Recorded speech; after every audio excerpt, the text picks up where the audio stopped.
Hello ನಮಸ್ಕಾರ friends. ಇವತ್ತು ನಾವು ಉತ್ತರ ಕರ್ನಾಟಕ ಡೊಣ್ಗಾಯಿ ಮಸಾಲ ಡೊಣ್ಗಾಯಿ ಮಾಡ್ತಾಯಿದ್ದೀನಿ. ಇದಕ್ಕೆ ಡೊಣ್ಗಾಯಿ ಇಂಗ್ಲೀಷ್ ಒಳಗೆ ಕ್ಯಾಪ್ಸಿಕಮ್ ಹೇಳ್ತಾರೆ. ಇದಕ್ಕೆ ಒಂದು ಟೊಮೆಟೊ ಮತ್ತು ಓನಿಯನ್ ಮತ್ತು ಸ್ವಲ್ಪ ಕೊಬ್ಬರಿ ಮತ್ತು ಶೇಂಗಾ. ಇದು ಡೊಣ್ಗಾಯನ್ನು ಸ್ಟಫಿಂಗ್ ಮಾಡಲಿಕ್ಕೆ ನಾವು ಮೊದಲು ಎಲ್ಲನೂ ಚೆನ್ನಾಗಿ ತೊಳೆದುಕೊಂಡು ಇವಾಗ ಇದಕ್ಕೆ ಹೀಗೆ ಸೈಡಿಂದ ಚಾಕುವಿಂದ ನಾವು ಹೋಲ್ ಮಾಡಿಕೊಳ್ಳೋಣ.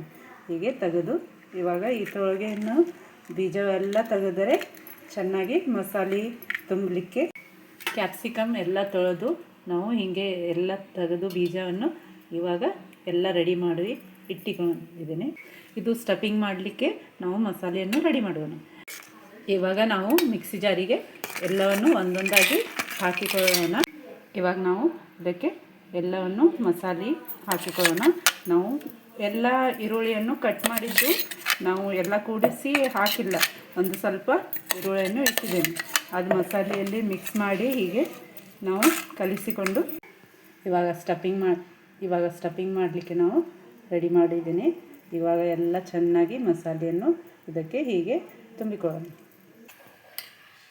ನಾವು ಎಣ್ಣೆ ಬಿಸಿ ಆದಮೇಲೆ ಇದಕ್ಕೆ ಒಂದೊಂದಾಗಿ ಹೀಗೆ ಹಾಕಿಕೊಳ್ಳೋಣ. ತುಂಬಿಕೊಂಡಂಥ ಕ್ಯಾಪ್ಸಿಕಮ್ ಎಲ್ಲವನ್ನು ಫ್ರೈ ಮಾಡಲಿಕ್ಕೆ ಹೀಗೆ ಸ್ವಲ್ಪ ಹೊತ್ತು ನಾವು ಎಣ್ಣೆಯಲ್ಲಿ ಹೀಗೆ ಎಲ್ಲ ಫ್ರೈ ಮಾಡಲಿಕ್ಕೆ ಹಾಕಿಕೊಳ್ಳೋಣ. ಎಣ್ಣೆಯಲ್ಲಿ ಹೀಗೆ ಎಲ್ಲವನ್ನು ಫ್ರೈ ಆಗಿದೆ ಅಂತ ನೋಡಿಕೊಳ್ಳೋಣ. ಫ್ರೆಂಡ್ಸ್, ಇವಾಗ ನಮ್ಮದು ಡೊಣ್ಗಾಯಿ ಪಲ್ಯವನ್ನು ರೆಡಿಯಾಗಿದೆ. ಮಸಾಲ ಡೊಣ್ಗಾಯಿ ಇವಾಗ ಸವಿಲಿಕ್ಕೆ ಸಿದ್ಧ. ರೈಸ್ ಆಗಲಿ, ರೊಟ್ಟಿ ಆಗಲಿ, ಚಪಾತಿ ಆಗಲಿ ನಾವು ತಿನ್ನಲಿಕ್ಕೆ ಭಾಳ ರುಚಿಕರವಾದ ನಾವು ಮಾಡಿದ ಮಸಾಲ ಡೊಣ್ಗಾಯನ್ನು ನೋಡಿ ಫ್ರೆಂಡ್ಸ್.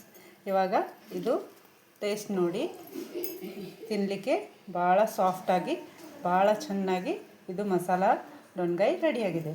ಇದಕ್ಕೆ ರೈಸ್ ಜೋಡಿನೂ ಮಕ್ಕಳಿಗೆ ಭಾಳ ರುಚಿಯಾಗಿ ಅನ್ನಿಸುತ್ತೆ.